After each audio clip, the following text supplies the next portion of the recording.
سألت نفسك قبل كده ليه بتحب إبراهيم الأبيض، تيتو، هاني سلامة في فيلم الريس عمر حرب؟ لا وكمان بتتعاطف معاهم. هل فعلا السينما قادرة تحببك في المجرم والقاتل، ولا أنت لا مؤاخذة يعني محتاج تتعالج؟ أنا عمرو العزالي وده آخر مترو. من وانت بتتعلم المشي وانت بتحب جيري الفار وبتتعاطف معاه، رغم ان توم القط كان هو دايما المظلوم والضحيه واللي دايما بيتكرت على قفاه وبيطلع كمان غبي في الاخر. ولما كبرت شويه اول لعبه حبيتها واتعلقت بيها كانت ازاي تخنق جارك. انت متصور قد ايه انت شخص سادي؟ المهم متخيل طفل جميل لطيف مستمتع انه بيخنق جاره الوحيد الغلبان. كبرت اكتر وبقيت تحب الفامبايرز وتتمنى يوم 14 والقمر بدر انك تتحول، وبقيت كمان متعاطف مع مهند اللي بيخون عمه. يا ترى بقى ده كله ليه؟ انا هقول لك. في نظريه مشهوره قوي في علم النفس اسمها خطأ الاسناد، بتقول ان احنا بنسند او بنرجع تصرفات الاغراب لصفاتهم، وبنسند افعالنا احنا وافعال اللي بنحبهم للموقف. يعني ايه برضه؟ يعني لو انت ماشي في الشارع ولقيت شخص بيضرب حد بالنار فهتقول عليه شرير، لكن لو انت اللي بتضربه بالنار فهتقول بدافع عن نفسي. مش بتبص على ايه اللي وصله لده، لكنك عارف كويس جدا ايه اللي وصلك انت لده. وده بقى بالظبط اللي بيحصل في السينما.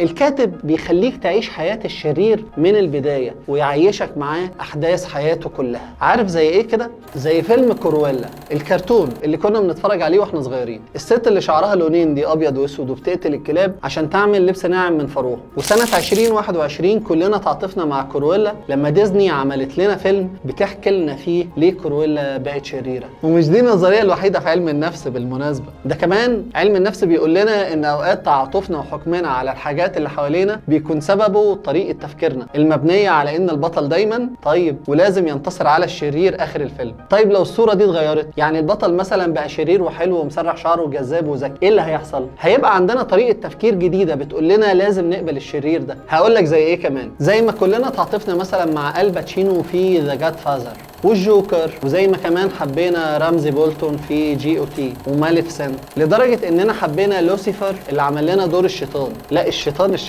مش عامل حاجة يعني رمزية، وغيرهم كتير. فالطبيعي دلوقتي انك بقيت تحب الشرير والمجرم والتوكسيك وتتعاطف معاهم كمان. ما اصل الشرير حلو وكاريزما وشيك وظروفه صعبة وريحته حلوة، لازم احبه بصراحة. عرفت بقى ليه انت نفسك تبقى فامباير؟ ما تخافش، انت طلعت مش محتاج تتعالج ولا حاجة. قول لنا بقى في الكومنتات مين اكتر شرير توكسيك بتحبه غير الاكس. وما تنساش تبص على المصادر عشان تعرف ان احنا جامدين جدا وبنحضر كويس. استنونا دايما في اخر مترو.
ومش دي تيتي بالمناسبة. بالعدل افتكرت يوسف عيد.